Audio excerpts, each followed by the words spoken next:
பிரியமானவர்களே, இயேசு கிறிஸ்துவின் நாமத்தில் உங்களுக்கு என் அன்பின் வாழ்த்துக்கள். இந்த வாரத்திலேயும் நாம் கூடி வந்து ஜெபிக்க ஆண்டவர் நமக்கு கிருபை கொடுத்தார். ஆண்டவருக்கு ஸ்தோத்திரம் உண்டாவதாக. எப்படி இருக்கிறீங்க? நல்லா இருக்கிறீங்களா? சந்தோஷமாக இருக்கிறீங்களா? அவளோடு காத்திருக்கிறீங்கள?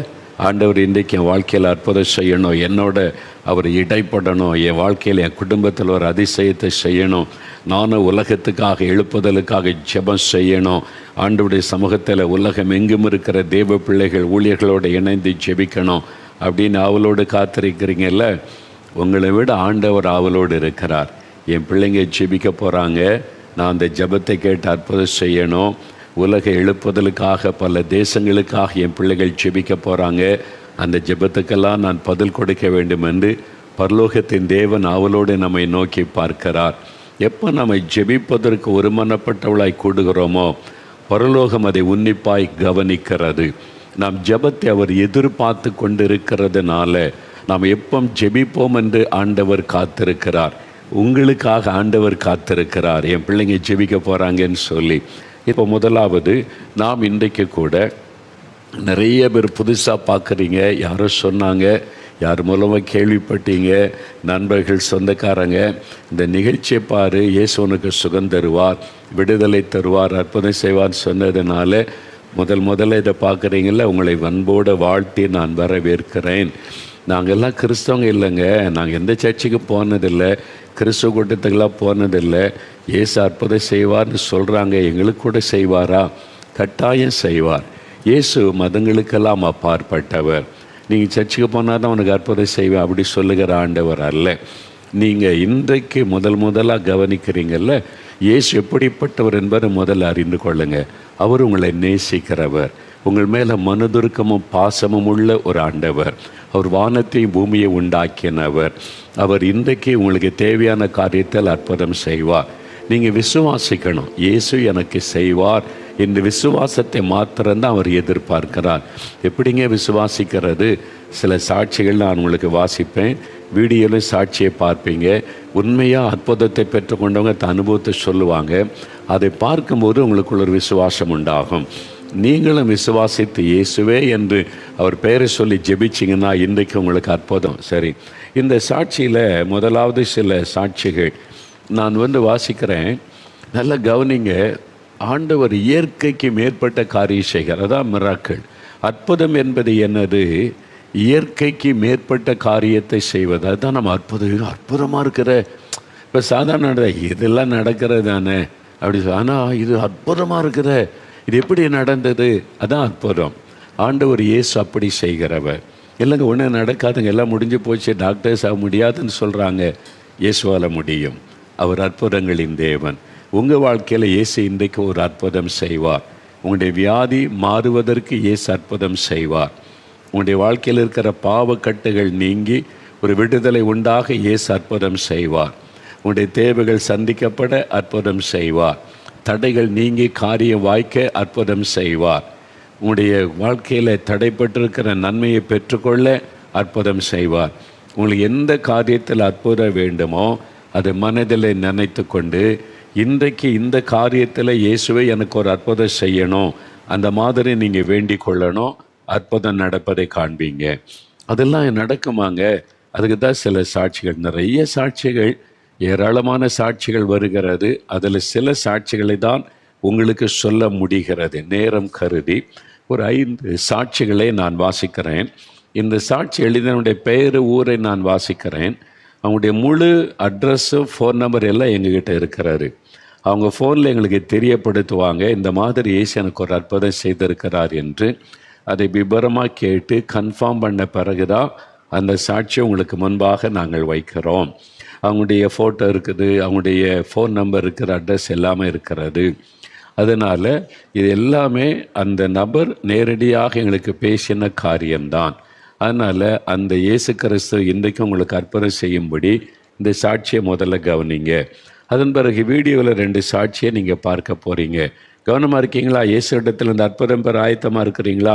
குட்டி பிள்ளைகள் தான் ரொம்ப உஷாராக இருக்கிறீங்க, இயேசு அற்புதம் செய்வார்னு. சின்ன பிள்ளைகள் ஜெபிச்சா கூட இயேசு பெரிய அற்புதம் செய்வார்.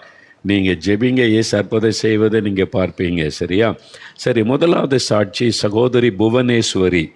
இவங்க சத்தியமங்கலம் அங்கேருந்து எழுதியிருக்கிறாங்க. சத்தியமங்கலத்திலேருந்து புவனேஸ்வரி என்கிற சகோதரி ஒரு அவுட்ஸ்டாண்டிங் மிராக்கிள், இயற்கைக்கு மேற்பட்ட ஆச்சரியப்படும்படியான ஒரு அற்புதம் நடந்திருக்கு பாருங்களேன்.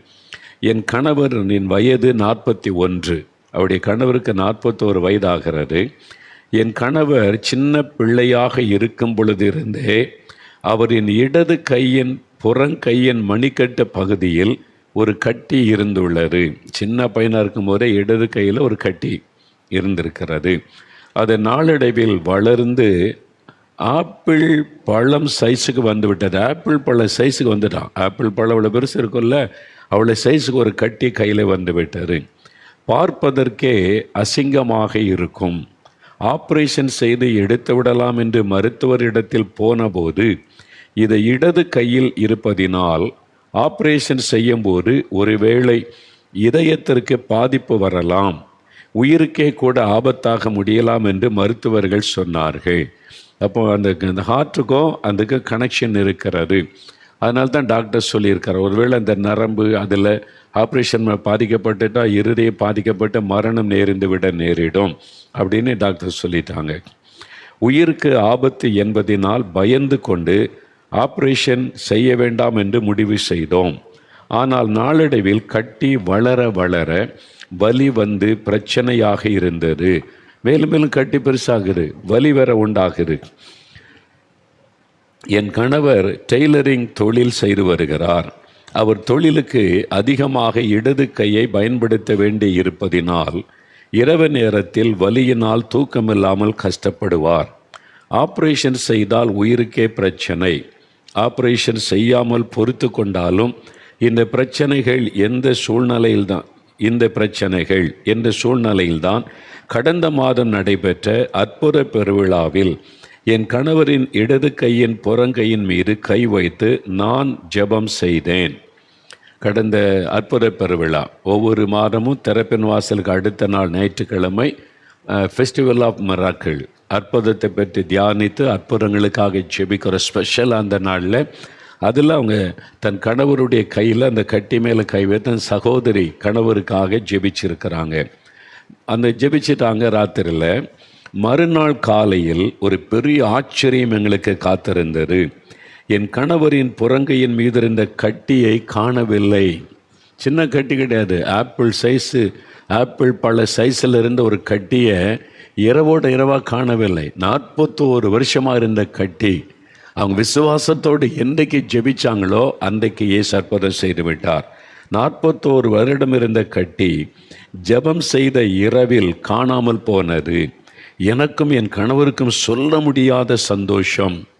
இயேசு எவ்வளவு பெரிய அற்புதர், உணர்ந்து பார்த்து அனுபவித்து பார்த்து இந்த சாட்சியை எழுதுகிறோம். இயேசுதான் அற்புதர். பார்த்தீங்களா? அவங்க இருக்கிறது சத்தியமங்கலத்தில், நாம் இங்கேருந்து அற்புத பெருவிழாவில் சொல்லி ஜெபம் பண்ணுங்கன்னு சொல்கிறோம், அவ்வளோதான். இயேசுவை கூப்பிடுங்க. அவங்க பார்த்தீங்களா, இயேசுவை கூப்பிட்டாங்க. விசுவாசத்தோடு இயேசுகிட்ட பிரார்த்தனை பண்ணாங்க. மனைவி கணவருக்காய் பாரம் எடுத்து ஜெபிச்சாங்க. ராத்திரியோட ராத்திரை கட்டி மறைந்து விட்டது. எவ்வளோ பெரிய அவுட்ஸ்டாண்டிங் மிராக்கிள். 41 வருஷமாக அந்த கட்டி ஒரு ஆப்பிள் பழ சைஸில் இந்த கட்டியை காணவில்லைன்னா எவ்வளோ ஆச்சரியம் இல்லை? இதான் அற்புதம். இயேசு அற்புதமானவருங்க. அவங்க பேர் புவனேஸ்வரி, சத்தியமங்கலம். இது உண்மையாங்க? இப்படிலாம் நடக்குமா? நீங்கள் இவளை பார்க்கணுன்னா அவன்கிட்ட பேசுன்னா சொல்லுங்கள், நீங்கள் வாங்க. இங்கே வந்தீங்கன்னா நாங்கள் பேச வைக்கிறோம், அவ்வளோதான். நீங்கள் வந்தீங்கன்னா அவங்கள்ட்ட நேரடியாக நீங்கள் பேசலாம், என்ன நடந்துன்னு கேட்டு அறிந்து கொள்ளலாம். இன்றைக்கும் இயேசு அற்புதம் செய்கிறார் பாருங்கள். அடுத்தது சகோதரி சலோமி, மூணாறு.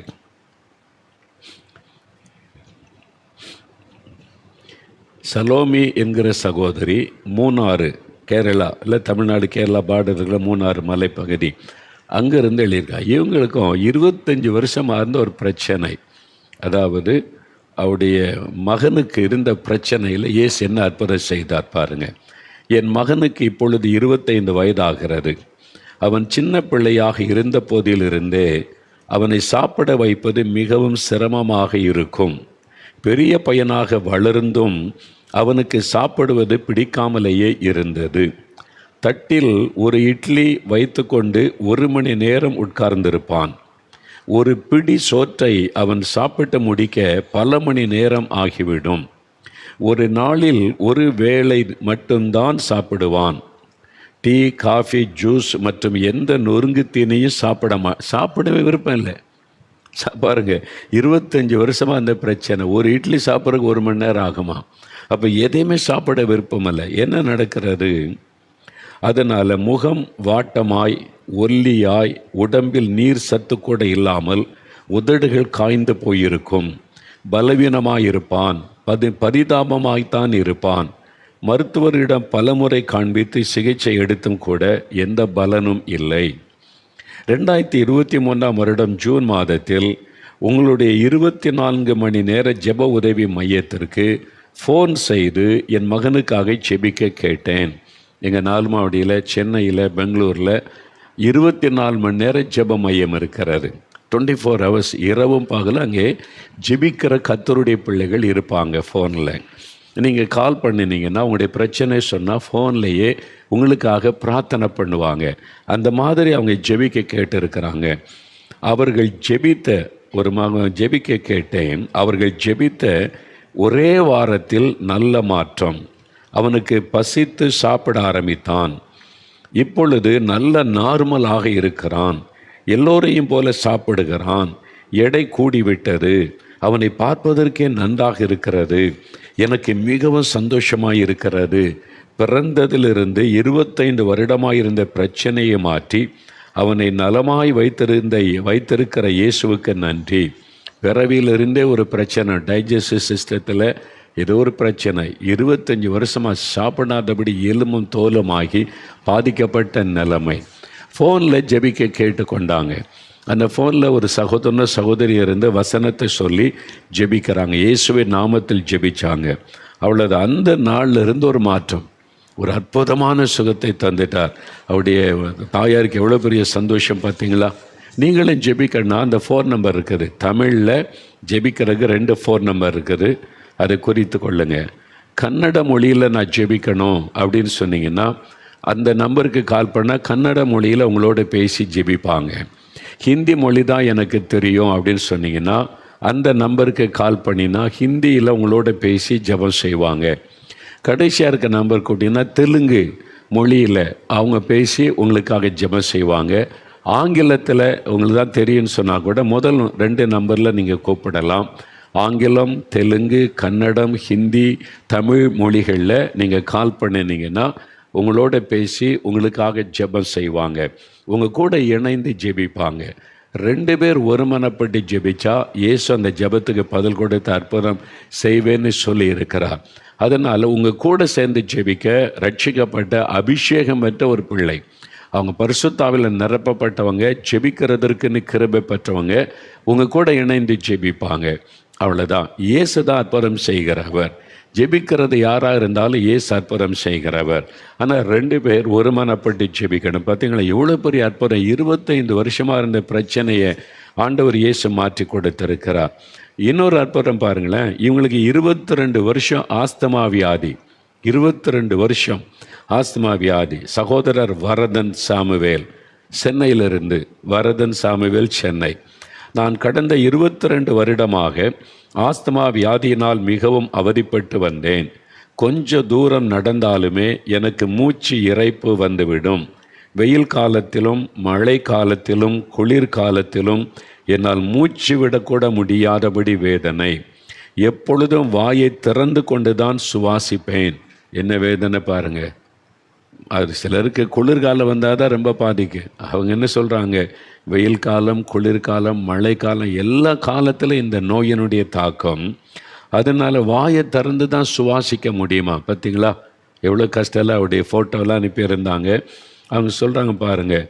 அவர் இந்த ஆஸ்துமா நோய் இரவு நேரங்களில் அதிகமாக என்னை பாதிக்கும். நிம்மதியாக முழுமையாக தூங்கின நாட்களே இல்லை. எவ்வளோ கஷ்டம் இல்லை, பாரம். ஒரு நோயினுடைய கொடூரம். 22 வருஷம்.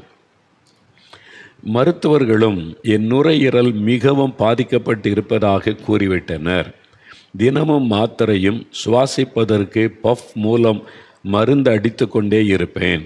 இந்த சூழ்நிலையில்தான் 2022ஆம் ஆண்டு நவம்பர் மாதத்தில், போன வருஷம் இதே மாதம் இல்லை, ஒரு வருஷத்துக்கு முன்னால் நான் சொல்கிறேன், என் சுவாசமே நின்றுவிடும் அளவிற்கு எனக்கு ஏற்பட்ட வியாதியின் பலவீனத்திற்கு மத்தியில் இயேசு விடுவிக்கிறார் 24 மணி நேர ஜெப மையத்திற்கு தொடர்பு கொண்டு பேசினேன். பாருங்கள், அவங்களும் ஜெபத்துக்காக ஃபோனில் தொடர்பு கொண்டு பேசியிருக்கிறாங்க. அங்கிருந்த ஜெப வீரர் எனக்காக ஜெபித்து ஆறுதல் சொன்னார்கள். ஜெபத்திற்கு பிறகு அந்த நாளிலேயே நன்றாக தூங்கினேன். அதே நாள் என்றைக்கு அவங்க ஜெபிக்க கேட்டுக்கொண்டு அவங்களுக்காக ஒரு சகோதரன் ஜெபித்தாங்களோ அதே நாளில் விடுதலை.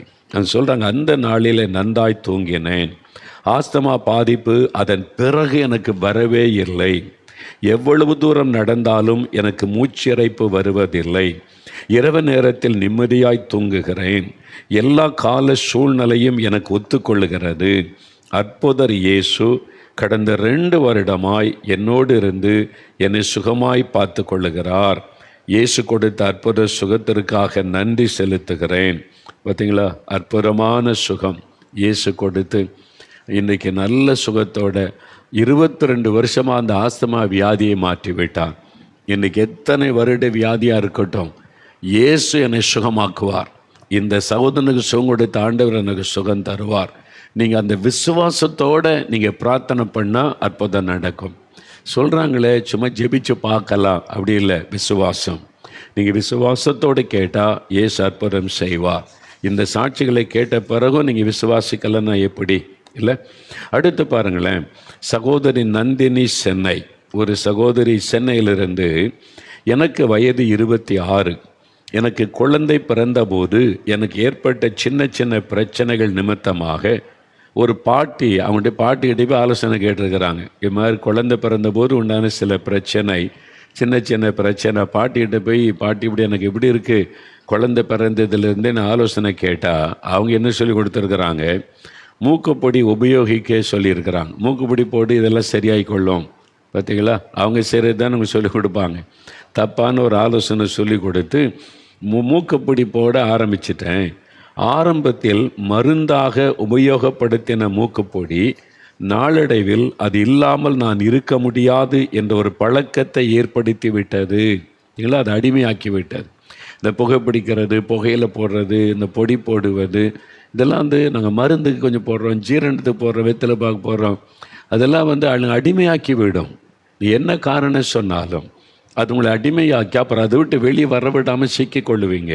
உங்கள் சரீரம் தேவனுடைய ஆலயம், அதை கெடுத்தால் தேவன் உங்களை கெடுத்து விடுவார். இதெல்லாம் சரீரத்தை கெடுக்கிற காரியங்கள், அதை நம்ம இடம் கொடுக்கக்கூடாது. பார்த்தீங்களா, அவங்களால மூக்குப்பொடி போடாமல் ஒரு நாள் கூட இருக்க முடியாமல் ஆயிட்டாங்க. ஒரு நாளில் 10 முறையாவது போட்டுக்கொள்ளுவேன்.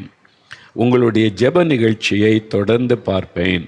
ஒரு நாள் மூக்குப்பொடி போடும் பாவ பழக்கத்திலிருந்து வெளியே விடுதலை பெற்று வந்த ஒருவரின் சாட்சியை நான் கேட்டேன். மூக்குப்பொடி போடுவது பாவம், ஒரு அடிமைத்தனம் என்பதை அப்பொழுதுதான் உணர்ந்து கொண்டேன். அன்றே என்னை ஒப்பு கொடுத்து ஜெபம் செய்தேன். நிறைய பேருக்கு பாவம்னே தெரியல. அதான் இன்றைக்கி நிறைய ப்ராப்ளம். பாவம் கலாச்சாரமாய் பழக்கமாய் மாறி விடுகிறது. ரொம்ப ஆபத்து. இன்றைக்கி நம்ம தேசத்தில் லஞ்சம் ஒரு காலத்தில் பாவமாய் கருதப்பட்டது, இப்போ கலாச்சாரம் ஆயிற்று.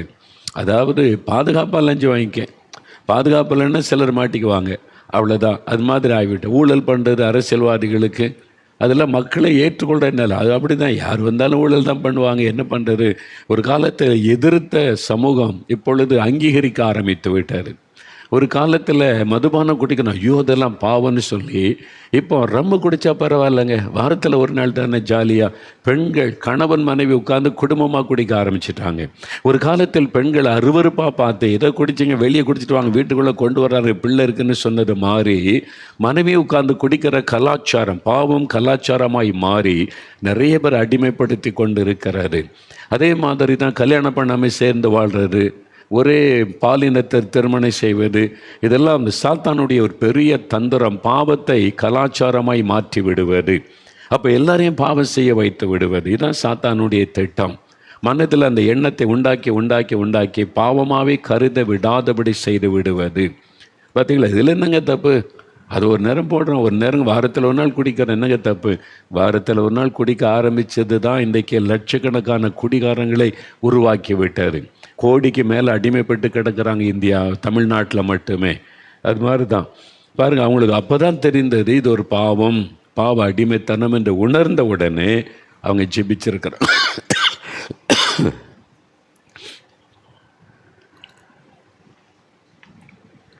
அந்த சகோதரி அன்றைக்கு இயேசுக்கு தன்னை ஒப்பு கொடுத்து, இயேசுவே நான் ஒப்பு கொடுக்குறேன், என் பாவத்தை மன்னிங்க, இந்த பொடி போடுகிற பழக்கத்தை இந்த விடுதலை கொடுங்க அப்படின்னு. அன்றிலிருந்து நான் மூக்குப்பொடி போடுவது இல்லை.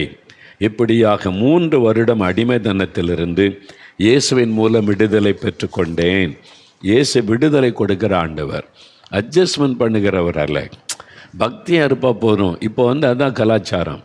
நீ என்ன வேணாலும் பண்ணு, பக்தியாக அவ்வளோதான். சாமி கும்பிடு, குலதெய்வம் இருக்குல்ல, அப்போது பொங்கல் போய் சாமி கும்பிடு, லஞ்சம் வாங்குறியா பண்ணிக்க, ஊழல் பண்ணுறியா பண்ணு, குடிக்கிறியா குடிச்சிக்க, வேஸ்ட் விபச்சாரம் எல்லாம் பண்ணிக்க, கோயிலில் போய் பக்தியாக சாமி கும்பிட்ரு, அவ்வளோதான். இந்த மனநிலையை சாத்தான் உருவாக்கி வைத்து விட்டான். நிறைய பேர் இதை நம்பியே ஏமாந்து கொண்டு இருக்கிறது தான் உண்மை. ஆனால் இயேசு அப்படி கிடையாது. நீ பக்தியாக ஞாயிற்றுக்கிழமை சாமி கும்பிடு, காணிக்க போடு, அப்புறம் நான் பார்த்துக்கிறேன், அப்படி சொல்லுகிற ஆண்டவர் இல்லை. முதல்ல பாவத்தை உணர்ந்து மனம் திரும்பணும் மகனே மகளே, அப்போ தான் நீ சமாதானமாக இருக்க முடியும், நான் அவனை ஆசீர்வதிக்க முடியும். இப்படி சொல்லுகிற ஒரே ஒரு ஆண்டவர் இயேசு கிறிஸ்து மட்டும்தான். பாவத்திலிருந்து வந்துருன்னு சொல்கிற மாத்திரம் நான் உனக்கு விடுதலை தரேன்னு சொல்கிறார். நீ உன்னை ஒப்பு கொடுத்தா போதும், நான் உனக்கு விடுதலை தரேன். குடிக்காமல் இருக்க முடியாது, நான் உனக்கு விடுதலை தரேன். நீ குடிச்சிக்க, பக்தியாக வந்துக்க, அப்படி சொல்லுகிற ஆண்டவர் அல்ல இயேசு. நான் உனக்கு விடுதலை தர்றேன், நீ வா, எந்த பாவம் எத்தனை வருஷம் பாவமாக இருக்கட்டுமே, நான் உனக்கு விடுதலை தர்றேன். இயேசு கிறிஸ்து விடுதலையாக்கினால் மெய்யாகவே விடுதலை ஆவீர்கள். நீங்கள் யோசித்து பாருங்கள், எவ்வளோ பக்தியாக இருந்தாலும் நீங்கள் குடிக்கிறவனால நிம்மதியாக இருக்க முடியுமா? நீ எவ்வளோ பக்தியாக இருந்து சாமி கும்பிட்டு காணிக்கை செலுத்தினாலும் ஒரு விபச்சாரக்காரனால் நிம்மதியாக இருக்க முடியுமா? ஒரு லஞ்சம் வாங்குறவனால நிம்மதியாக தூங்க முடியுமா? அநியாயமாக சொத்து சேர்க்குறவன் நிம்மதியாக இருக்க முடியுமா? இப்போ பாருங்கள், ஊழல் லஞ்சம் வாங்குறவங்களை தேடி தேடி பிடிக்கிறாங்க. கர்நாடக மாநிலத்தில், தமிழ்நாட்டில் அரசியல்வாதிகளாம், இப்போ அரசியல்வாதிகளாம் அப்படியே கலங்குது. நம்ம அநியாயமாக சொத்து சேர்த்து வச்சுருக்கிறோமே, லஞ்சம் வாங்கி ஊழல் பண்ணி என்ன ஆகுமோ அது பயம். வெளியில் வீரம் பேசுவாங்க மேடையில், நாங்கள் நீதிமன்றத்தில் சந்திப்போம், நாங்கள் இது பண்ணோம் எல்லாம் பேசுவோம் பார்த்தீங்களா.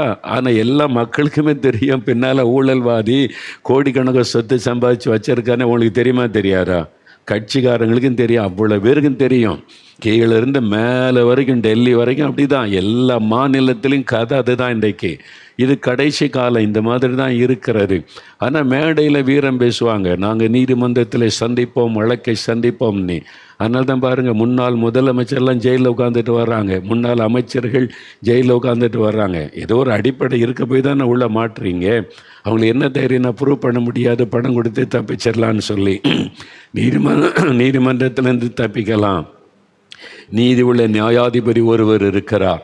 அவருடைய நியாய தீர்ப்பிலிருந்து ஒரு அரசியல்வாதியும் தப்ப முடியாது, ஒரு தேச தலைவரும் தப்ப முடியாது. அத்தனை அக்கிரமங்கள் அநியாயங்களை தேவன் கவனித்து கொண்டே இருக்கிறார். நியாய தீர்ப்பு செய்கிற நாட்கள் சமீபித்து விட்டது. அதனால் நம்ம கூட கடவுள் பயத்தோடு இருக்கு. நீங்கள் இவங்கள பார்க்காதங்க. அவன் நல்லா தானே இருக்கான், லஞ்சம் வாங்குறான், ஊழல் பண்ணுறான், நல்லா தானே இருக்கிறான். எத்தனையோ தலைமுறைக்கு சேர்த்தாலும் இன்னும் ஊழல் பண்ண தான் செய்கிறான், நல்லா தானே இருக்கிறான். மேடையில் பார்த்து வீரெல்லாம் பேசுகிறானே, அதெல்லாம் நீங்கள் பார்க்காதங்க. வீட்டுக்குள்ளே போனால் நிம்மதி கிடையாது, அவன் உள்ளத்தில் சமாதானம் கிடையாது. அதனால் அதை பார்க்காதங்க. நமக்கும் ஆண்டவருக்குள்ள அது எப்படி இருக்குது, அந்த ஆண்டவருக்குள்ள நான் எப்படி இருக்கிறேன், ஆண்டவர் நமக்கு விடுதலை கொடுக்க ஆயத்தமாக இருக்கிறார்ல. இந்த பாவத்தில் இந்த நான் உனக்கு விடுதலை தர்றேன், ஆசீர்வாதமான வாழ்க்கை தர்றேன்னு சொல்கிறார்ல. அப்புறம் என்ன? அதனால் ஆண்டவருக்கு ஒப்பு கொடுங்க. இன்றைக்கு விடுதலை, மதுபானத்திலிருந்து, போதை வஸ்துகளிலிருந்து, புகைப்பிடிக்கிற பழக்கத்திலிருந்து, இது மாதிரி நீங்கள் போதை ஊசி போடுற பழக்கம், போதை மாத்திரை போடுற பழக்கம், வாலிப தம்பி, வாலிப மகளே, யாருக்கும் தெரியாது உன் வீட்டுக்குள்ளே, அந்த ஆண்டவருக்கு தெரியும். விட முடியல, நீ பயப்படுற கலங்குற, இயேசு விடுதலை தருவார். உன்னை ஒப்புக்கொடு, இயேசுவே நான் பாவம் செய்துட்டேன், மன்னிச்சிருங்க, எனக்கு ஒரு விடுதலை கொடுங்கன்னு கேளு. அவ்வளோதான் போதும். பாவத்தை உணரணும், மனம் திரும்பணும். இயேசுவிட சும்மா சப்பக்கிட்டு ஆண்டவர் இயேசுக்கு நான் காணி கொடுத்துட்றேன், 4 மாடிக்கு வேணா வந்து காணிக்க கொடுத்துட்றேனே, இயேசு என் பாவத்தை மன்னிச்சுட்டு அதெல்லாம் மன்னிக்க மாட்டார். நீங்கள் எத்தனை கோடி வந்து 4 மாடி மோகன்லாஸ் கையில் கொடுத்தாலும் பாவம் மன்னிக்கப்படாது. பாவத்தை விட்டு மனம் திரும்பி இயேசுவுக்கு வாழ்க்கையில் இடம் கொடுக்கணும். அவர் தான் பாவத்தை மன்னிக்கிற ஆண்டவர். பாவத்தை உணர்ந்து மனம் திரும்பினாதான் பாவத்திலேருந்து மன்னிப்பும் விடுதலையும். மற்றபடி இந்த பக்கம் பாவம் செஞ்சுக்கிட்டே இருப்பேன், இந்த பக்கம் வருஷம் வந்து காணி கொடுத்துட்றேன், அதெல்லாம் இயேசுகிட்ட நடக்காது. அதனால் தயவு செய்து உணர்ந்து கொள்ளுங்க. நம்முடைய பாவத்தை விட்டு உணர்ந்த மனம் திரும்பி ஒரு புது வாழ்க்கைக்கு நம்ம ஒப்பு கொடுக்கணும். இயேசு அந்த வாழ்க்கையை தருவார். அதுக்கு தான் இயேசு வந்தார். பாவிகளை ரட்சிக்க கிறிஸ்து இயேசு உலகத்தில் வந்தார். மதத்தை உருவாக்க வரல, மதத்தை ஸ்தாபிக்க இயேசு வரவில்லை. மதம் மாற்றுங்கன்னு சொல்லவும் இல்லை. நாங்கள் கிறிஸ்தவங்க பாருங்க, யாராவது மதத்தை பற்றி பேசுகிறாங்களே கேளுங்க. சில பொல்லாதவர்கள் மதத்தை வச்சு அரசியல் பண்ணி லாபம் சம்பாதிக்கிற சுயநலவாதிகள் தான் மதம் மாத்திரம் பொய்யான செய்தியை திரும்ப திரும்ப சொல்கிறாங்க. நீங்கள் யோசித்து பார்த்தீங்கன்னா அவன் வீட்டுக்குள்ளே மனைவி ரட்சிக்கப்பட்டு இயேசு ஏற்றுக்கொண்டு இருக்கிறாங்க. ஆமாம், ஒரு முறை நான் சென்னைக்கு போயிருந்தேன்னா, ஒரு பிரசங்கம் முடிந்தது. ஒரு சகோதரி வந்து என்கிட்ட, ஐயா மன்னிச்சிருங்க ஐயான்னாங்க. நான் அவங்கள முன்ன பின்ன பார்த்ததில்லை. எதுக்கு சகோதரி என்கிட்ட மன்னிப்பு கேட்குறீங்க? என் கணவருக்காக நான் மன்னிப்பு கேட்குறேன்னா. உங்கள் கணவர் உங்களே எனக்கு தெரியாது, உங்கள் கணவர் எப்படி தெரியும்? என் கணவர் இந்த மத தீவிரவாத இயக்கத்தில் இருக்கிறாரு. அந்த மத தீவிரவாத இயக்கத்தினர் உங்களுக்கு விரோதமாக பேசி, என் கணவர் உங்களுக்கு விரோதமாக இல்லாத போலெல்லாம் பேசுகிறாரு, வீடியோலாம் போடுறாரு. எனக்கு தெரியும் அதெல்லாம் பொய்யானதுன்னு. அவர் காசுக்காக பணத்துக்காக அந்த அமைப்புக்காக செய்கிறாரு. அது பாவம், ஆண்டவருக்கு விரோதமாக பாவம்னு எனக்கு தெரியும். நான் இந்த இயேசுவை ஏற்றுக்கொண்டிருக்கிறேன், என் கணவரை மன்னிச்சிருங்க ஐயா அப்படின்னாங்க. நான் சொன்னேன், அவர் என்னை திட்டினதை நான் பார்க்கவும் இல்லை, அவர் யாருன்னு எனக்கு தெரியாது. நீங்கள் தான் சொல்கிறீங்க சகோதரி, ஆண்டவர் உங்கள் நிமித்தம் உங்களுடைய கணவருக்கு இறக்க செய்வார், நானும் மன்னிச்சிடறேன்னா. அவங்கள அது மாதிரி என்ன திட்டுறவங்கள கூட நான் திட்டதில்லை, சபிக்கிறதும் இல்லை. அதனால் நான் மன்னிச்சிடறேன்னு சொன்னேன். ஏன் சொல்கிறேன்னா, இந்த மாதிரி சிலர் வந்து என்கிட்ட பேசியிருக்கிறாங்க. அப்படின்னா என்ன அர்த்தம்? அவன் மேடையில் திட்டுறான் பார்த்தீங்களா, அவன் வீட்டுக்குள்ளே ரட்சிக்கப்பட்டவங்க இருக்காங்க, அவன் மனைவியோ பிள்ளைகளோ ரட்சிக்கப்பட்டு ஜெபிக்கிறவங்க இருக்கிறாங்க. சிலருக்கு அந்த கோபத்தில் தான் நம்மளை திட்டுறாங்க. இதெல்லாம் நடக்குது. அதனால் இயேசு அற்புதமான ஒரு ஆண்டவருங்க. அவரை விட்டு அவரை யாரும் ஜெயிக்க முடியாது. அவர் அற்புதமாய் ஆத்மாக்களை சந்திக்கிறவர். அவர் என்ன மதமாக மாற்றுறாரு? மனிதனுடைய வாழ்க்கையை மாற்றுகிறார். ஒரு பாவத்தில் இருக்கிற மனிதனை பரிசுத்தவானாய் மாற்றுவது பாவமாங்க. இப்படி மாற்றுகிற ஒரு கடவுளை எனக்கு காண்பீங்களேன். பாவத்தில் இந்த விடுதலை கொடுத்து பரிசுத்தமாய் மாற்றுகிற ஒரு கடவுளை நீங்கள் காட்டுங்க. இயேசு அவரை தானே நாங்கள் சொல்கிறோம், உங்களுக்கு மன்னிப்பார், விடுதலை தருவார். நீ சரி, இன்னொரு சாட்சி பார்த்தீங்களா? ஒரு அவுட்ஸ்டாண்டிங் மிராக்கிள். நீங்கள் பாருங்கள், இந்த மாதிரி அற்புதம் செய்கிற ஒரு ஆண்டவரை நீங்கள் பார்த்துருக்கீங்களான்னு நீங்களே யோசித்து பாருங்கள். சும்மா ஐதீகம் சொல்லுது, அந்த காலத்துலேயும் இப்படியா அப்படியான்னு எத்தனையோ பழங்கால கதை சொல்லுவாங்க. இப்போ நாங்கள் நம்புகிறோம், அவ்வளோதான் சொல்லுவாங்க. இப்போ பாருங்களேன், சகோதரி மரிய விஜயா திண்டுக்கல்லேருந்து எழுதியிருக்கிறாங்க. நன்றாக இருந்த என் மகனுக்கு செய்வனை கோளாறினால் கடந்த 10 வருடமாக மனநலம் பாதிக்கப்பட்டு இருந்தான். மென்டல் டிஸார்டர், அதாவது நம்ம மொழியில் பைத்தியம்னு சொல்லுவாங்கள்ல, ஆனால் அப்படி சொல்லக்கூடாது, மனநிலை பாதிக்கப்பட்டு விட்டார். 10 வருஷம் 5 லட்சங்களுக்கு மேலாக பணம் செலவழித்து எவ்வளவோ வைத்தியங்கள் பார்த்தும் அவனுக்கு சரியாகவில்லை. மனக்கோளாறினால் மழை பெய்தாலும் வெயில் அடித்தாலும் எதையும் உணர்ந்து கொள்ளும் நிலையில் இல்லாமல் திண்டுக்கல்லில் இருந்து சென்னை வரைக்கும் நடந்தே போய்விடுவான். திண்டுக்கல்லேருந்து எழுதியிருக்காங்க, திண்டுக்கல்லேருந்து சென்னைக்கு ஒரு மனுஷன் நடந்து வெயிலில் மழையில் நடந்து போகிறான். அந்த அளவுக்கு மனநிலை பாதிப்பு. எங்கள் ஊர் பக்கம் இருக்கும் மலைப்பகுதிக்கு அடிக்கடி அவன் நடந்து போய்விடுவான். பிறகு கார் வைத்து அவன் தேடி கண்டுபிடித்து வீட்டில் கொண்டு வந்து வைத்து கொள்ளுவோம். எந்த நேரத்தில் என்ன செய்வான் என்று சொல்ல முடியாது. என்னை ஒரு முறை இரும்பு கம்பியை வைத்து அடித்து 10 தையல் போடும்படி ஆகிவிட்டது. யாரிடத்திலும் பேச மாட்டான். இரவில் கொஞ்ச நேரம் கூட கண்களை மூடி தூங்கினது கிடையாது. பல் விளக்காமல் குளிக்காமல் இருந்திருக்கிறான். யாரும் பக்கத்தில் போய் அவனுக்கு எந்த உதவியும் செய்ய முடியாது. என் மகனின் நிலையை அறிந்த ஒருவர் இயேசு விடுவிக்கிறார் ஜெப மையத்தை பற்றி சொல்லி எங்களை போகும்படி சொன்னார்கள். பாருங்கள், எவ்வளோ பணம் செலவழிச்சிட்டாங்க, எங்கெங்கே போயிட்டாங்க. மனநிலை பாதிக்கப்பட்ட ஒரு மகன். இந்த மாதிரி ஜெபம் பண்ணுற ஒரு இடம் இருக்குது, இயேசுகிட்ட ஜெபிக்கிற இடம், அங்கே போங்கன்னு சொல்லியிருக்கிறாங்க. என் மகனை அழைத்து கொண்டு உங்களுடைய 4 மாவடி ஜெப கூடாரத்திற்கு நாங்கள் வந்தோம். உள்ளே நுழைந்து ஜெபிக்கிறவர்களிடத்தில் ஜெபிக்கும்போது அவர்கள் எண்ணெயை பூசி அவன் மேல் கை வைத்து ஜெபிக்கும் பொழுதே அவன் முதுகில் இருந்து ஏதோ ஒன்றை உருவி வெளியே போட்டதை போன்று அவன் உணர்ந்திருக்கிறான். அவனே சொல்லியிருக்கிறான், அவங்க எனக்காக எண்ணெய் பூசி ஜெபிச்ச போதே முதுகிலேருந்து என்னை உருவி எடுத்த மாதிரி எடுத்தாங்க. பெரிய ஆச்சரியம், அந்த நொடியே அவன் நார்மல் ஆகிவிட்டான். என்னை அம்மா என்று கூப்பிட்டான். அந்த தாய்க்கு எவ்வளோ சந்தோஷம் இல்லை? 10 வருஷமாக மனநிலை பாதிக்கப்பட்டு ரோட்டில் அலைந்த ஒரு வாலிபன், தாய் அடையாளம் தெரியல, இப்போ 10 வருஷத்துக்கு அப்புறம் அம்மானி கூப்பிட்டுருக்கான். அந்த தாய்க்கு சந்தோஷம். அவங்க சொல்கிறாங்க, அம்மா என்னை அம்மா என்று கூப்பிட்டான். அவன் புத்தி தெளிந்து விட்டது. இப்பொழுது தினமும் நன்றாக குளித்து சுத்தமாக இருக்கிறான். சாப்பிட்டு தூங்கி இயல்பாக அவன் வேலைகளை செய்து கொள்கிறான். 10 வருடமாய் புத்தி சுவாதீனம் இல்லாமல் திரிந்த என் மகனுக்கு தெளிந்த புத்தியை கொடுத்த அற்புதர் இயேசுவுக்கு வாழ்நாள் முழுவதும் நாங்கள் நன்றி செலுத்துவோம். பார்த்தீங்களா? 10 வருஷம் மனநிலை பாதிக்கப்பட ஒரே நிமிஷத்தில் சுகம். இங்கே மந்திரவாதம் கிடையாது, பிலிசுனம் கிடையாது, தாயத்து கிடையாது, அது கொடுக்கணும் இது ஒன்றும் கிடையாது. இயேசுன்ற பெயரை சொன்னால் உடனே விடுதலை.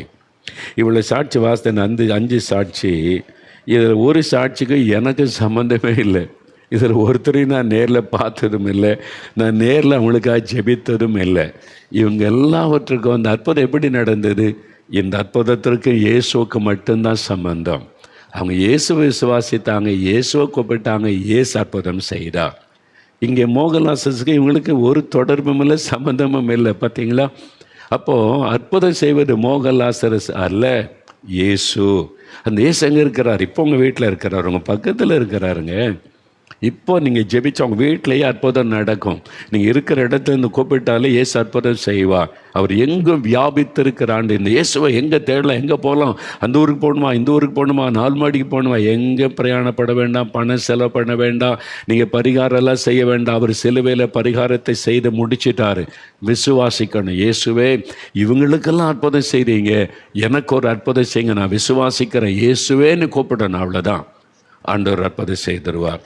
இப்போ இன்னும் 2 சாட்சி வீடியோவில் பார்க்க போகிறீங்க.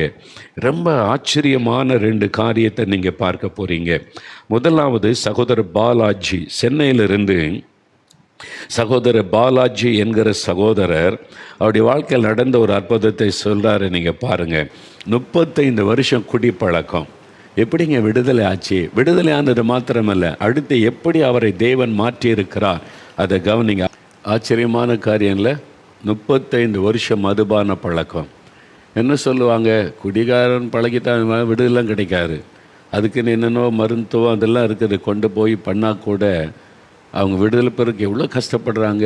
சிலர் மறுபடியும் குடிச்சிட்றாங்க.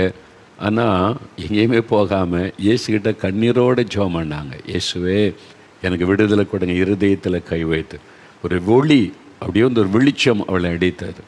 இயேசுகிற சொன்னார், நான் உலகத்திற்கு வெளிச்சமாக இருக்கிறேன், நான் ஒளியாக இருக்கிறேன். எந்த மனுஷனை பிரகாசிப்பிக்கிற மெய்யான ஒளி இயேசு கிறிஸ்து என்று பைபிளில் எழுதப்பட்டிருக்கிறாரு. அதுதான் இயேசு வெளிச்சமாய் வந்து அவளை சந்தித்தார். அந்த வெளிச்சம் தொட்ட உடனே மனுஷன் மாறிவிட்டார். 35 வருஷ குடிப்பழக்கம் மாறி, அந்த சிந்தனையே மாறி, புது இருதயம், புது மனிதனாய் மாற்றிவிட்டார். இப்போ எப்படி மாறி இருக்கிறாங்க? காலையில் 3 மணிலேருந்து 6 மணி வரைக்கும் ஜெபிக்கிறாங்களா? 3 மணி நேரம் 3 மணி நேரம் ஜெபிக்கிறாங்க காலையில். அது சொல்கிறார் பாருங்க, ஆண்டவர் வந்து என்னை எழுப்புவார், ஜெபம் என்னை எழுப்புவார். ஒரு அனுபவம். ஒரு குடிகாரனாக இருந்த ஒரு சகோதரனுடைய வாழ்க்கையை இயேசு எப்படி மாற்றி இருக்கிறார் பார்த்தீங்களா? ஆண்டவர் வந்து எழுப்புவார். ஒரு குடிகாரனாக இருந்த ரட்சிக்கப்பட்ட ஒரு மகனை ஆண்டவர் எழுப்பி ஜெபிக்க வைக்கிறாரே. ஊழியத்துக்கு அழைக்கப்பட்டிருக்கீங்க, ஊழியத்துக்காக அபிஷேகம் பண்ணப்பட்டிருக்கிறேன், நான் ஊழியக்காரனாக இருக்கிறேன்னு சொல்கிறீங்களே, ஆண்டவர் எழுப்புறாரா? எழுப்புறதை உணர முடியுதா? அதிகாலையில் மணிக்கணக்காக ஜெபிக்கிறீங்களா? இல்லைன்னா வருகையில் இந்த சகோதரன் வந்து நிற்பார், நம்மளும் போய் நிற்கணும்ல. யோசித்து பாருங்கள். நீங்கள் மாலையில் 2 மணி நேரம் ஜெபிப்பாங்களாம், 7லேருந்து 9 வரை. ஒரு நாளைக்கு 5 மணி நேரம் ஜெபிக்கிற ஒரு மனிதராக தேவன் மாற்றி இருக்கிறார். இல்லை, எவ்வளோ ஆச்சரியம் பார்த்தீங்களா? இன்றைக்கி நீங்கள் மதுபான பழக்கம், போதை வஸ்துகள், ஏதோ ஒரு பாவத்தை விட முடியல, அதனால் யாரும் மதிக்க மாட்டேங்கிறாங்க, திட்டுறாங்க, ஏன் வாழணும்னு எண்ணுகிறீங்களா? இயேசுவே எனக்கு விடுதலை கொடுங்க, என் பாவத்தை மன்னிங்க. இப்போ உங்கள் நேரத்தில் ஜெபிக்க போகிற இருதயத்தில் கை வைத்து ஜெபிங்க. உங்கள் கணவரோ, உங்களுடைய பிள்ளைகளோ, உங்களுடைய சகோதரனோ யாரோ இந்த மாதிரி பாவத்தில் இருந்தால், நீ குடிகாரன் பாவின்னு இது ஒதுக்காருங்க. பாவம், அவங்க அடிமைப்பட்டு கிடக்கிறாங்க, அவங்களால விட முடியல. அவங்க விரும்பியாக குடிக்கிறாங்க, விட முயற்சி பண்ண முடியல. நீங்கள் குடும்பத்தார் அவங்களுக்காக பாரம் எடுத்து ஜெபிக்கணும். இன்றைக்கி அவங்க மேலே கை வைத்து நீங்கள் ஜெபிங்க. அவங்களுக்கு, கணவருக்கு, உங்கள் பிள்ளைகளுக்கு, சகோதரனுக்கு ஆண்டவர் விடுதலை கொடுத்து விடுவார். அவங்களோட இணைந்து ஜெபிங்க. அவங்கள வெறுக்காதங்க, அவங்கள குடிகாரன்னு குற்றப்படுத்தி வேதனைப்படுத்தாதங்க. நான் ஜெபிக்கிற இயேசு விடுதலை தருவார்னு சொல்லுங்கள். ஏன்னா இயேசு பாவிகளின் சிநேகிதன். யாரையும் பாவின்னு அவர் புறம்பே தள்ள மாட்டார். நீ குடிகாரன் பக்கத்தில் வராதப்போ அப்படிலாம் இயேசு சொல்ல மாட்டார். நீ வா, நான் உனக்கு விடுதலை தர்றேன். அதான் இயேசுடைய அன்பு. அதனால் நீங்கள் என்ன பாவத்தில் இருந்தாலும் இயேசு உங்களை புறம்பே தள்ள மாட்டார். நீ வா மகனே, மகளே, நான் விடுதலை தர்றேன்னு சொல்லுகிறார். இன்றைக்கு உங்களுக்கு விடுதலை என் நாள். சரி, இன்னொரு சாட்சி பாருங்கள். அதுவும் ரொம்ப ஆச்சரியமான ஒரு அற்புதம். சகோதரி ஷீலா ரொசாரியோ, அபுதாபி. அவங்க இப்போ அபுதாபியில் இருக்கிறாங்க. அவங்க ஜெபமலையில் ஒரு அற்புதம் நடந்திருக்கிறது. அவங்களே ஜெபம் பண்ணி அவங்களுக்கு ஏசு அற்புதம் செய்திருக்கிறார். பாருங்களேன், அந்த அற்புதம் என்னன்னு முதல்ல பாருங்கள். அதிசயமான ஒரு ஆண்டவர். பாருங்கள், அந்த சகோதரி ஆத்தரைட்டிஸ், ரொமேட்டிக் ஆத்தரைட்டிஸ், ஜாயிண்டாக வலி இல்லாத இடமே கிடையாதான். எவ்வளோ பாதிப்பு. டாக்டர்ஸும் சொல்லிட்டாங்க, ஏதோ நாங்கள் மாத்திரை தரோம், இது சுகமாகாதுன்னு சொல்லி. அந்த மாதிரி ஒரு வியாதி. அப்போது வேதத்தை வாசிக்க சொல்லி ஆண்டவர் கைட் பண்ணுறார். ஒரு தேவதூதனை தான் அனுப்பியிருக்கிறார் ஆண்டவர். நீ பைபிள் வாசிக்காட்டா நீ அவ்வளோதான், விடுதலை பெற முடியாதுன்னு. அதனால தான் தேவ பிள்ளைகள் அறிந்து கொள்ளுங்க, வசனம் நல்ல ஔஷதம். வேத வசனம் ஔஷதம்னு பைபிளில் இருக்குது. ஔஷதம் என்ன தெரியுமா? மெடிசன்னு அர்த்தம். இந்த பைபிள் வசனம் ஒரு மெடிசன். நீங்கள் தினம் வாசித்து தியானத்தை ஜெபிச்சாலே நீங்கள் நல்ல ஆரோக்கியமாக இருக்கலாம். நம்ம இன்றைக்கி வியாதி வந்த பிறகு தான் ஜெபம் பண்ணுறோம். தினம் பைபிள் வாசித்து தியானித்து வசனத்தை வைத்து ஜெபிக்க பழகுங்க. நீங்கள் ஆரோக்கியமாக இருக்கலாம், ஒரு வியாதி இல்லாமல் சுகமாக இருக்கலாம். ஏன்னா இது நல்ல ஔஷதம். அதனால் வசனத்தை வாசித்த போது தான் அவங்களுக்கு விடுதலை உண்டாகுது, தேவனுடைய கைடன்ஸ் கிடைக்கிது. மலைப்பகுதிக்கு போ, ஜெபம் பண்ணு. அந்த வசனத்தை கொண்டு ஆண்டவர் உணர்த்தின உடனே, எங்கே இருக்கிற அப்படி ஒரு மலை, ஜெபிக்கிற மலை, அங்கே விசாரிச்சிருக்கிறாங்க, அவங்களுக்கு தெரியாது. அப்போ தான் இது மாதிரி ஜெபமலைன்னு ஒன்று இருக்குது. இயேசுடைய ஊழியத்தின் மூலம் அங்கே ஜெபங்கள் நடத்தப்படுகிறது. அங்கே வந்திருக்கிறாங்க, எவ்வளோ தூரம் ட்ரெயினில் ட்ராவல் பண்ணி அந்த ஆத்தரைட்டிஸ் வியாதியோட வலியோட அந்த கேம்பஸுக்குள்ளே கால் வச்சோட அவங்க தான் சொல்கிறாங்க. பாருங்கள், அங்கே நான் கிடையாது, அங்கே ஜெபிக்கிற ஆட்கள் இருக்கிறாங்க. அவங்க அந்த கேம்பஸுக்குள்ளே கால் வச்சாங்க, ஆண்டோடைய வல்லமை தொட்டது, ஆத்தரைட்டிஸ் மறைந்து விட்டது, பூரண சுகம். எப்படிங்க இதெல்லாம் அப்படின்னு? இடத்துல என்னங்க, இடத்துல ஒன்றும் இல்லை. இப்போ 4 மாவடி இந்த ஜெபமலை ஆண்டவருங்க வந்தவுடனே விடுதலை ஏன் கிடைக்க தெரியுமா அவங்களுக்கு? இங்கெல்லாம் 24 மணி நேரம் ஜெபம் நடந்து கொண்டே இருக்கும். நீங்கள் 4 மாவடிக்கு வந்தீங்கன்னா 24 hours ஒரு பக்கம் ஜெபம், ஒரு பக்கம் துதி ஆராதனை நடந்துக்கிட்டே இருக்கு, இரவும் பகலும். இந்த துதியும் ஜெபமும் தேவ பிரசன்னத்தை கொண்டு வரும். இயேசுடைய பிரசன்னம் எப்போதும் அங்கே இருக்கிறதுனால யார் வந்தாலும் இயேசுடைய தொடுதலை உணர முடியும், விடுதலை உணர முடியும். ஜெபமலையும் அப்படி தான். தினமும் ஜெபம் நடக்குது, உபவாச ஜெபம் நடக்குது, மக்கள் ஜெபிச்சுக்கிட்டே இருப்பாங்க. அந்த ஜெபிக்க ஜெபிக்க ஜெபிக்க அந்த இடத்துல தேவ பிரசன்னம், அந்த பிரசன்னம் தொட்ட உடனே வியாதி தானாக மறைந்து விட்டது. இப்போ நம்ம ஜெபிக்க போகிறோம். ஒரு 5 நிமிடம் ஜெபிக்கலாமா? இவ்வளவு சாட்சிகளை கேட்டீங்கல்ல, எவ்வளவு அற்புதங்கள் ஆண்டவர் செஞ்சிருக்கிறார். இந்த இயேசு எங்கெங்கே இருக்கிறாரு? உங்கள் பக்கத்தில் தாங்க இருக்கிறாரு. அவர் உங்களுக்காக சிலுவையிலே மரித்து உயிர்த்தெழுந்தவர், உங்களை நேசிக்கிறவர். இயேசுவே எனக்கும் ஒரு அற்புதம் செய்யுங்க. ஏன்னா மதுபான பழக்கம், பொடி போடுகிற பழக்கம், புகைப்பிடிக்கிற பழக்கம், போதை வசதிகள், ஏதோ ஒரு பாவ அடிமைத்தனால் விட முடியலன்னா உங்கள் இருதயத்தில் கை வைத்து, இயேசுவே என் பாவத்தை மன்னிங்க, என் பாவத்திலேருந்து விடுதலை கொடுங்க, எனக்கு இந்த பாவத்திலேருந்து விடுதலை வேணும் அப்படின்னு உண்மையாக நீங்கள் ஒப்பு கொடுத்து ஜெபிச்சிங்கன்னா இப்போ ஆண்டவருடைய வல்லமை தொடும், பாவக்கட்டு அறுக்கப்படும், புதிய இருதய ஆண்டவர் தருவார். பாருங்கள், அந்த சகோதரன் ஜெபிக்கும் போது கர்த்தருடைய வெளிச்சம் அவரை தொட்டது. உடனே ஒரு அற்புதமான பாவக்கட்டிலிருந்து விடுதலை. சிலர்லாம் அவங்க சொல்கிறாங்க, ஒரு வல்லமை தொட்டதை நான் உணர்ந்தேன், சுகம் உண்டானது. அதே மாதிரி ஆண்டவருடைய வல்லமை இப்போ நீங்கள் இருக்கிற இடத்துல உங்களை தொட போகிறது. வியாதி உள்ளவர்கள் வியாதி உள்ள இடத்துல கை வைத்து ஜெபிக்கணும். கண்ணில் பிரச்சனைனா கண்ணில் கை வைத்து கொள்ளணும். காதில் பிரச்சனை காதில் விரல் வைத்து கொள்ளுங்க. இருதயத்தில், லங்ஸில், ஸ்டமக்கில் அல்லது கர்ப்பப்பையில் இல்லை சிறுநீரகத்தில் எங்கே வலி வேதனை இருக்கிறத கை வைங்க. பாருங்கள், கட்டி எத்தனை வருஷமாக அந்த கட்டி, ஆப்பிள் பழ சைஸில் அந்த கட்டி ஆண்டவர் மாதிரியே பண்ணிட்டார். கேன்சர் கட்டி, டிபி கட்டி, தைராய்டு கட்டி, கையில் கை வைங்க விசுவாசத்தோட. ஆண்டவரே, இவங்களுக்கு அற்புதம் செய்யுங்க, எனக்கு செய்யுங்க, நானும் என்னை ஒப்பு கொடுக்குறேன், பாவத்தை மன்னித்து சுகம் கொடுங்க, இன்றைக்கு ஜெபிங்க.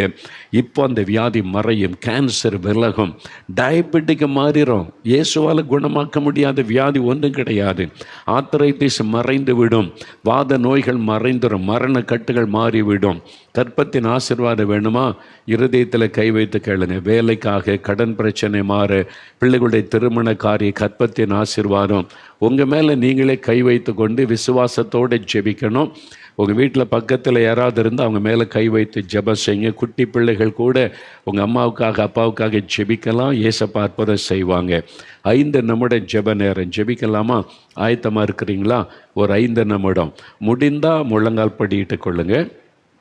அப்படி எனக்கு பழக்கமெல்லாம் இல்லைங்கன்னு சொன்னால் உட்கார்ந்து கண்களை மூடி இயேசுவை மாத்திர கண் முன்னால் நினைத்து நீங்கள் இருதயத்தில் நினைத்து ஜெபிக்கணும்.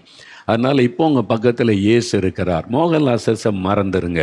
இவ்வளோ அற்புதம் நடந்ததுக்கு அவங்கள நான் பார்த்ததே இல்லை. எனக்கு அவங்களுக்கு நான் நேரில் பார்த்ததே இல்லை. இந்த அற்புதத்துக்கு எனக்கு சம்மந்தம் இல்லை. இயேசு இயேசு இயேசு அவர் இப்போ உங்கள் பக்கத்தில் இருக்கிறார். இயேசுவே என்னை தொடுங்க, இயேசுவே விடுதலை கொடுங்க, இயேசுவே எங்கள் குடும்பத்தில் இந்த அற்புதம் செய்யுங்க. நீங்கள் ஜெபம் பண்ணுங்க, கண்களை மூடுங்க, ஜெபம் பண்ணுங்க, வாயை திறந்து இயேசுவே உமக்கு ஸ்தோத்திரம், இயேசுவே இவ்வளவு அற்புதம் செய்திருக்கிறீங்களே, நீங்கள் எவ்வளவு ஆச்சரியமான ஆண்டவர், எவ்வளவு அற்புதமான ஆண்டவர், எனக்கு செய்யுங்க, எனக்கு விடுதலை கொடுங்க, என் குடும்பத்தில் அற்புதம் செய்யுங்க, என் கணவருக்கு விடுதலை கொடுங்க, என் மகனுக்கு விடுதலை கொடுங்க, என் மகளுக்கு விடுதலை கொடுங்க, என் கணவரை தொட்டு குணமாக்குங்க, என் மனைவிக்கு சுகம் கொடுங்க. ஜெபிங்க, என் குழந்தைக்கு சுகம் கொடுங்க.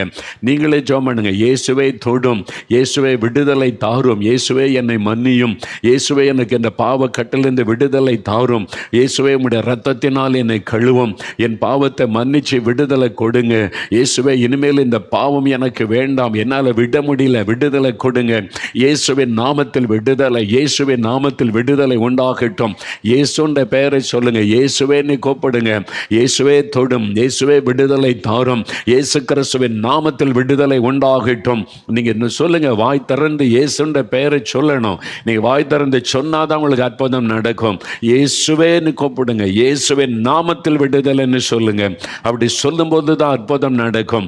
ஆண்டவருடைய வல்லமை தொடுகிறதற்காக நன்றி, விடுதலை தருகிறதற்காக உமக்கு நன்றி. தகப்பனே, உம்முடைய பிள்ளைகள் ஜெபிக்கிறாங்கப்பா, கூப்பிடுறாங்கப்பா, விடுதலை கொடுங்க, பாவ கட்டுகளை அறுத்து போடுங்க. அந்த பாவத்தை கொண்டு வருகிற ஆவிகள் வெளியேறி போகட்டும். குடிவரியின் ஆவிகள், பாவ கட்டுகளை கொண்டு வருகிற ஆவிகள் விலகி போகட்டப்பா. உம்முடைய பிள்ளைகளுக்கு விடுதலை உண்டாகட்டும். இயேசுவே இயேசுவே நீ கூப்பிடுறாங்களே, வியாதியை மாற்றுங்க ஆண்டவரே, சுகம் கொடுங்க, மரண கட்டுகளை மாற்றி கொடுங்கப்பா. நீங்க அவங்களுக்கு அற்புதம் செய்யுங்க ஆண்டவரே. கேளுங்க சகோதரி, கேளுங்க சகோதரனை, கேளுங்க. ஆண்டவர் உங்களுக்கு ஜெபத்தை கேட்கிறார். இப்போ ஆண்டவர் உங்களுக்கு அற்புதம் செய்து கொண்டு இருக்கிறார். இயேசுவின் நாமத்தில் விடுதலை பெற்றுக்கொண்டு இருக்கிறீங்க. இயேசுவே என்னை தொடும், இயேசுவே விடுதலை தாரும், கடன் பிரச்சனை மாற்றும், திருமண காரியத்தை வாய்க்க பண்ணும், குழந்தை செல்வத்தை தாரும், ஆசீர்வாதத்தை தாரும் என்று என்ன வேணும் ஆண்டவரிடத்தில் கேளுங்க. இயேசுன்ற நாமத்தை மட்டும் சொல்லுங்க. நீங்க சொல்ல சொல்ல உங்களுக்கு விடுதலை உண்டாகி கொண்டு இருக்கிறது. இயேசுவுக்கு நன்றி, இயேசுவுக்கு நன்றின்னு சொல்லுங்க, இயேசுவுக்கு நன்றின்னு சொல்லுங்க. ராணி என்கிற சகோதரனுடைய ஜெபம் கேட்கப்படுகிறது. உங்களுடைய மொழி பெயர் ஜான்சி ராணி, உங்களுடைய ஜெபம் கேட்கப்பட்டது. ஆண்டவருடைய வல்லமை உங்களுடைய கர்ப்பப்பையில் இறங்கி உங்களுக்கு சுகத்தை தருகிறது. கர்ப்பப்பையில் இருக்கிற பிரச்சனை நீங்குகிறது, அந்த வலி மறைகிறது, சுகத்தை பெற்றுக்கொள்ள இருக்கிறீங்க. இயேசுவுக்கு ஸ்தோத்திரம்னு சொல்லுங்க. ஷீலா என்கிற ஒரு மகளுடைய ஜெபம் கேட்கப்படுகிறது. ஷீலா தேவின்னு ஷீலானி உங்களுடைய மொழி பெயர். ஆனால் ஷீலானி தான் வழக்கமாக எல்லாருக்கும் தெரியும், அழைக்கிறாங்க. ஆண்டவருடைய கரம் உங்களை தொட்டு குணமாக்குகிறது. சகோதரி, உங்களுடைய ஜெபம் கேட்கப்பட்டது.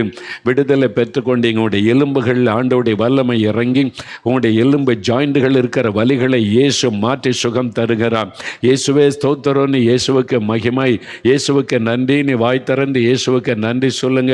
ஆண்டவரை துதிங்க, விடுதலை பெற்றுக்கொள்ளுகிறீங்க. இயேசுவுக்கு நன்றி. ஜெயராஜ் என்கிற சகோதரன், ஜெயராஜ் என்கிற சகோதரன், நீங்கள் விபத்தில் சிக்கி எலும்பு பாதிக்கப்பட்டு அது முறிந்து போனதுனால அது ஜாயிண்ட் சேராதபடி கஷ்டப்பட்டு வலியோடு காணப்படுகிறீங்க, படுக்கையில் இருக்கிறீங்க. இயேசுடைய கரம் உங்களுடைய காலை தொட்டு குணமாக்குகிறது.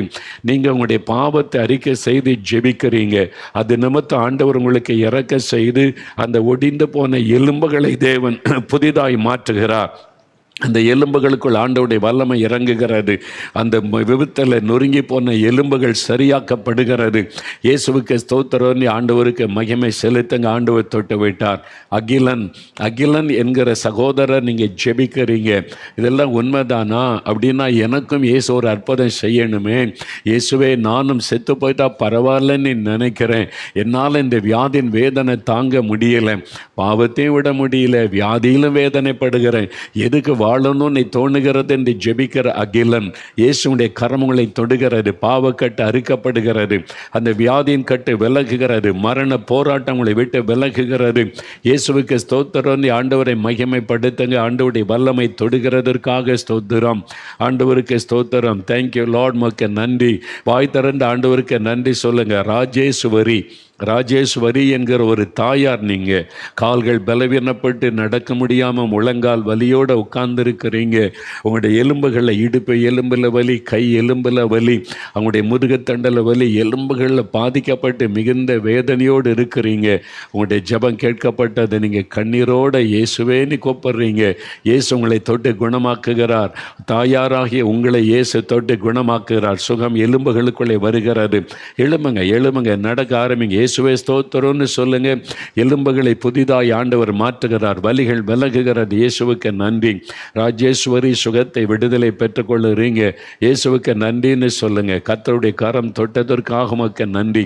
நாகராஜன் என்கிற சகோதரன், என் வாழ்க்கையில் சாபம் தொடருது, எனக்கு தோஷம் இருக்குது, எனக்கு கெட்ட நேரம் நல்ல நேரம்லாம் வரலை, அதனால நீங்கள் பாதிக்கப்படுறீங்க. இனிமேல் அவ்வளோதான், உங்களுக்கு ஜாதகத்தில் சொல்லிட்டாங்க. நீங்கள் பார்த்து அதெல்லாம் நம்பி அதனால ரொம்ப மன உளைச்சலுக்குள்ளாகி, ஐயோ நான் என் வாழ்க்கையில் இனி நல்ல காலமே வராது, நான் பாதிக்கப்பட்டுட்டேன், தோஷத்துக்குள் இருக்கேன்னு சொல்கிறாங்களே, எதுக்கு வாழன்னு மனம் உடைஞ்சி போயிட்டீங்க. நாகராஜன் இயேசு கிறிஸ்துவை நோக்கி கூப்பிடுகிறதுனால, இயேசுவேன்னு நீங்கள் கூப்பிட்டதுனால உங்களுக்கு விடுதலை. அந்த சாப கட்டுகள் அறுக்கப்படுகிறது. அந்த சாப தோஷங்கள் இயேசுவின் இரத்தத்தின் வல்லமையினால் மாறுகிறது. உங்களுக்கு விடுதலை. இந்த நாளிலிருந்து உங்களுடைய சரீரத்தில் சுகம். அந்த மரண போராட்டம், எப்பொழுது தற்கொலை பண்ணி சாகணுன்ற எண்ணம் மாறுகிறது. இனி உங்களுக்கு ஆசீர்வாதமான வழி திறக்கிறது. நல்ல காலத்தை ஆண்டவர் உங்களுக்கு ஆரம்பித்து வைக்கிறார். இன்று முதல் ஆசீர்வாதம். இயேசுவுக்கு ஸ்தோத்திரம். ஆண்டவரை துதிங்க. நன்றி ஆண்டவரே, உமக்கு நன்றி. இயேசுவே உமக்கு ஸ்தோத்திரம். நல்ல துதிங்க, வாய் திறந்து. இயேசுவே, தொட்டதற்காய் ஸ்தோத்திரம். விடுதலை தந்துவிட்டே நன்றி. கட்டியை மறைய பண்ணிவிட்டே நன்றி. நோய்கள் வலிகள் விலகி போனதற்காய் ஸ்தோத்திரம். நீர் அநேகருக்கு இன்னைக்கு அற்புதம் செய்துட்டீங்க. ஏசப்பா, உங்களுக்கு நன்றி என்று நாங்கள் உம்மை துதிக்கிறோப்பா. உங்களுக்கு நன்றி சொல்லுகிறோப்பா. மனதார நாங்கள் உம்மை துதிக்கிறோப்பா. உங்களுக்கு ஸ்தோத்திர பலிகளை நாங்கள் ஏறெடுக்கிறோம். ஆண்டவரே, உமக்கு நன்றி. அபிஷேக் அபி என்று அழைக்கப்படுகிற அபிஷேக் என்கிற ஒரு சின்ன தம்பி, நீ உன்னுடைய தாயாருக்காக ஜெபம் பண்ணுகிறாய். உன் ஜெபம் கேட்கப்பட்டது. அபிஷேக் என்கிற சின்ன குட்டி தம்பியனுடைய ஜெபம் கேட்கப்பட்டாரு. உன் தாயாருக்காக நீ பண்ணின ஜெபம் கேட்கப்பட்டாரு. உன் தாயாருக்கு இயேசு சுகம் தருகிறார். உன்னுடைய விசுவாசத்தை ஆண்டவர் கனப்படுத்துகிறார். ஒரு அற்புத மாற்றத்தை உன் தாயாரில் நீ காண்பாய் மகனே என்று இயேசு சொல்லுகிறார். அந்த குட்டி தம்பி ஆண்டவரை ஸ்தோத்திரம் பண்ணு. இயேசுவே ஸ்தோத்திரம், இயேசுவே உமக்கு நன்றி என்று சொல்லு. ஆண்டவர் செய்கிற அன்பிற்காக உமக்கு ஸ்தோத்திரம், ஸ்தோத்திரம், ஸ்தோத்திரம், ஸ்தோத்திரம். உமக்கு நன்றி ஆண்டவரே, உமக்கு நன்றி. ஏஞ்சலின் என்கிற ஒரு சின்ன குட்டி மகள் சொல்கிறேன், ஆண்டவரே அந்த சின்ன தம்பி ஜெபத்தை கேட்டீங்க, என் ஜெபத்துக்கும் பதில் கொடுங்க அப்படின்னு நீ ஜெபிக்கிற ஏஞ்சலின் உன் ஜெபம் கேட்கப்பட்டாரு. உன்னுடைய வேண்டுதல் உன் தகப்பனாருக்காக. உன் தகப்பனார் வியாதிப்பட்டு இருக்கிறதுனால நீ வேதனையோட பாரத்தோடு ஜெபிச்ச ஆண்டவருடைய கரம் உன் நிமித்தம் உன்னுடைய தகப்பனாருக்கு விடுதலையும் சுகத்தையும் கொடுக்கிறாரு. பாவக்கட்டில் இந்த விடுதலை, வியாதியில் இந்த விடுதலை ஆண்டவர் தருகிறார். உன் ஜெபம் கேட்கப்பட்டது. இயேசுவே ஸ்தோத்திரம்னு சொல்லி, ஆண்டவரே நீர் பிள்ளைகளுடைய ஜெபத்தையெல்லாம் கேட்டு அற்புதம் செய்கிறீங்க, உங்களுக்கு கோடி கோடி ஸ்தோத்திரம் என்று உம்மை துதிக்கிறோம், நன்றி செலுத்துகிறோம், வாழ்த்துகிறோம். எல்லாம் கரம் வைத்தங்க. இயேசுவே ஸ்தோத்திரம்னு சொல்லுங்க. இயேசுவே ஸ்தோத்திரம். நீர் கொடுத்த விடுதலைக்காய், சுகத்திற்காய் ஸ்தோத்திரம். உமக்கு மகிமை செலுத்துகிறோம், உம்மை வாழ்த்துகிறோம். இயேசு கிறிஸ்துவின் நாமத்தில் ஜெபிக்கிறோம் பிதாவே. ஆமேன், ஆமேன்.